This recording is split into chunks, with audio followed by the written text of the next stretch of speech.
Salut tout le monde et bienvenue pour un nouveau numéro de Lost Levels. Vous êtes en veine aujourd'hui? J'espère que oui, car nous allons parler d'un jeu qui vous demande d'avoir du skill, mais aussi de la chance. Et si j'ai sorti ma plus belle salopette et ma casquette, c'est tout simplement parce qu'il s'agit de Mario Party. Le premier épisode de la longue saga Mario Party a vu le jour sur Nintendo 64 en 1999. Il s'agit du véritable ancêtre des party games qui s'apparentent pour la plupart à des compilations de mini-jeux multijoueurs. Et oui, vous le savez, j'aime particulièrement quand on s'amuse à plusieurs, et Mario Party n'est pas le roi des party games pour rien. La série, qui compte aujourd'hui une bonne grosse dizaine d'épisodes, repose en effet sur un concept plutôt simple mais terriblement addictif. On commence d'abord par choisir son personnage parmi la petite bande du royaume champignon, à savoir Mario, Luigi, Yoshi, Daisy, etc. en sachant que les personnes de bon goût choisiront bien évidemment la princesse Peach. Les joueurs sont ensuite catapultés sur des plateaux qui rappellent notre bon vieux jeu de loi, auquel on jouait avec mamie le dimanche en début d'après-midi après l'école des fans. Mais cette fois-ci, le but n'est pas de laisser grand-mère gagner pour éviter qu'elle ne trempe son entier dans votre assiette de soupe. Dans Mario Party, il faut en effet engranger un maximum de pièces pour pouvoir s'acheter des étoiles. Le vainqueur est simplement celui qui a le plus d'étoiles à la fin de la partie, qui dure en moyenne 20 tours. Et là, vous vous demandez tous comment gagner des pièces dans Mario Party. Eh bien non, il ne suffit pas d'aller vendre des fleurs de feu et des champignons aux effets particuliers dans les rues mal éclairées de Toadville. Il faut participer à ces fameux mini-jeux dont je vous ai parlé plus tôt et qui réunissent tous les joueurs dans un joyeux branle-bas de combat. Si l'on retrouve parfois des variantes d'une même épreuve au fil des différents épisodes, chaque Mario Party propose toujours des dizaines et des dizaines de mini-jeux inédits, surprenants, drôles et parfois stressants. Oui, Mario Party est bien le compagnon idéal de vos soirées entre amis, surtout si vous vous amusez à donner des gages à tous les joueurs qui perdent au mini-jeu. Enfin là, pour le coup, je fais confiance à votre imagination. Allez, il est temps pour moi de vous laisser, comme ça je serai un Mario Party. Vous avez compris la blague? Non?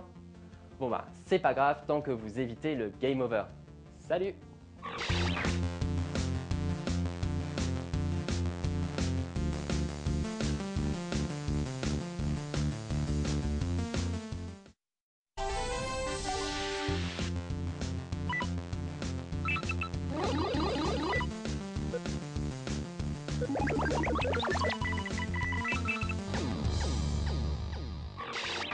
Salut tout le monde et bienvenue pour un nouveau numéro de Lost Levels.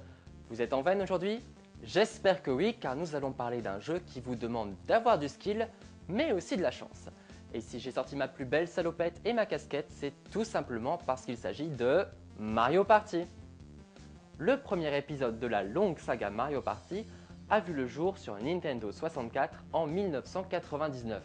Il s'agit du véritable ancêtre des party games qui s'apparentent pour la plupart à des compilations de mini-jeux multijoueurs. Et oui, vous le savez, j'aime particulièrement quand on s'amuse à plusieurs, et Mario Party n'est pas le roi des party games pour rien. La série, qui compte aujourd'hui une bonne grosse dizaine d'épisodes, repose en effet sur un concept plutôt simple mais terriblement addictif.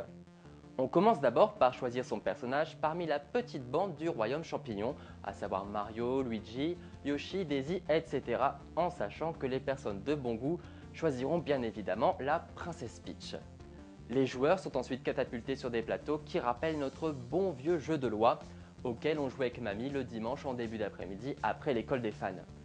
Mais cette fois-ci, le but n'est pas de laisser grand-mère gagner pour éviter qu'elle ne trempe son entier dans votre assiette de soupe. Dans Mario Party, il faut en effet engranger un maximum de pièces pour pouvoir s'acheter des étoiles. Le vainqueur est simplement celui qui a le plus d'étoiles à la fin de la partie, qui dure en moyenne 20 tours. Et là, vous vous demandez tous comment gagner des pièces dans Mario Party. Eh bien non, il ne suffit pas d'aller vendre des fleurs de feu et des champignons aux effets particuliers dans les rues mal éclairées de Toadville. Il faut participer à ces fameux mini-jeux dont je vous ai parlé plus tôt et qui réunissent tous les joueurs dans un joyeux branle-bas de combat.